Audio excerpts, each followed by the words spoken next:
Hi guys, आज हम लोग लेजिस्लेटिव काउंसिल या विधान परिषद के बारे में जानेंगे। रिसेंटली उत्तर प्रदेश में लेजिस्लेटिव काउंसिल का इलेक्शन हुआ था। इस वजह से ये महत्वपूर्ण हो जाता है। उत्तर प्रदेश में लेजिस्लेटिव काउंसिल की 100 सीटें हैं, विधान परिषद की 100 सीटें। अगर हम स्टेट्स की बात करते हैं, किन किन स्टेट्स में लेजिस्लेटिव काउंसिल एट प्रेजेंट है, तो उसमें आंध्रा, तेलंगाना, महाराष्ट्र, यूपी, बिहार, ये जो स्टेट्स हैं इनमें लेजिस्लेटिव काउंसिल की सीटें हैं। अब हम बात करते हैं कि इसका क्रिएशन एबोलिशन कैसे होता है।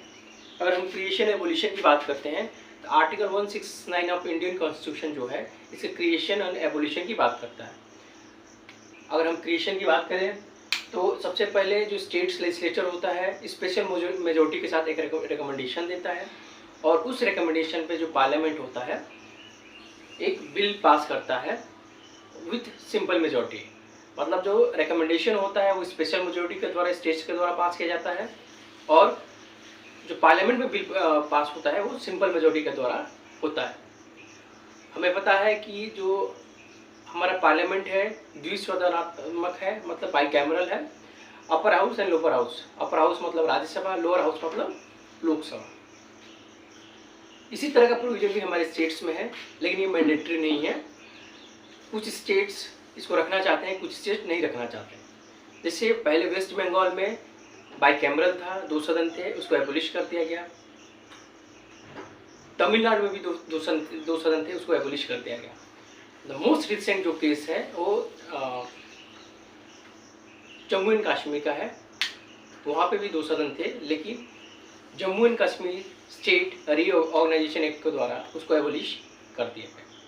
तो इससे कुछ बेसिक फैक्ट्स हैं। अब हम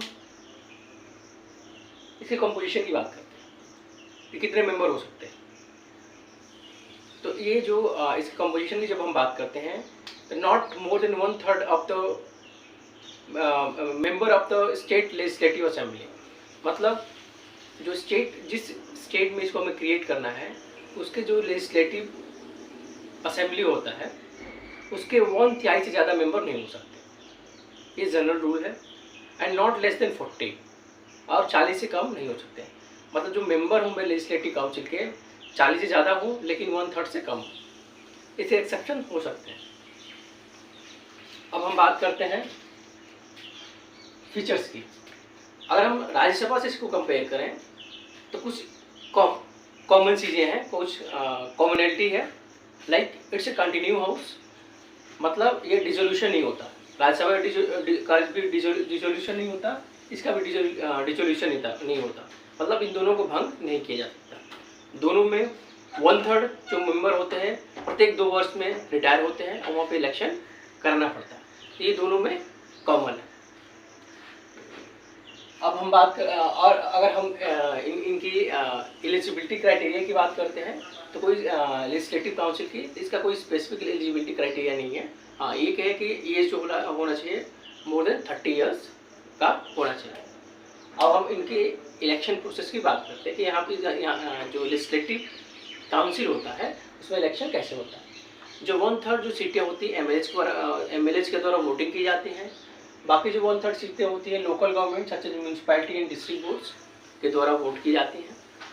1/12 जो सीटें होती हैं वो टीचर्स के द्वारा वोट करके इलेक्ट की जाती हैं और दूसरा 1/12 जो होते हैं ग्रेजुएट्स के द्वारा वोट करके इलेक्ट की जाती हैं। जो भी रिमेनिंग सीटें होती हैं वो गवर्नर के द्वारा अपॉइंट की जाती है।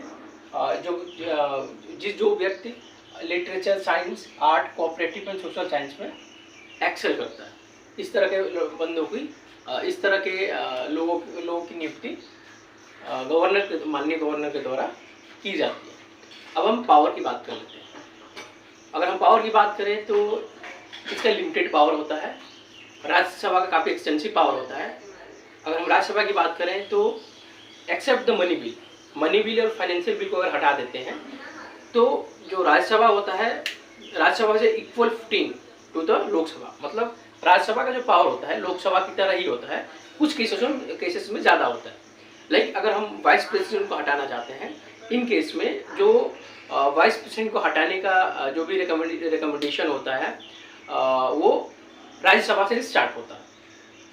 With special majority. या फिर अगर हम ऑल इंडिया सर्विस को क्रिएट करना है अंडर आर्टिकल 312 के द्वारा, तो ये भी जो है राज्यसभा से ही स्टार्ट होता है। या फिर अगर हमें किसी स्टेट लिस्ट में कोई चेंजेस करना है, कुछ करना है, तो ये जो रिकमेंडेशन होता है राज्यसभा के द्वारा ही स्टार्ट किया जाता है। तो कुछ पॉइंट्स पे, कुछ मामलों में राज्यसभा जो है लोकसभा से भी पावरफुल है। लेकिन अगर हम लेजिस्लेटिव काउंसिल की बात करें तो इस तरह का कोई पावर लेजिस्लेटिव काउंसिल के पास नहीं होता है, काफ़ी लिमिटेड पावर होता है। और जो भी सजेशंस होते हैं लेजिस्लेटिव काउंसिल के, इसको लेजिस्लेटिव असेंबली द्वारा, विधानसभा द्वारा ओवरराइड किया जा सकता है। मतलब जो भी लेजिस्लेटिव काउंसिल का रिकमेंडेशन होता है वो बाइंडिंग नहीं होता है।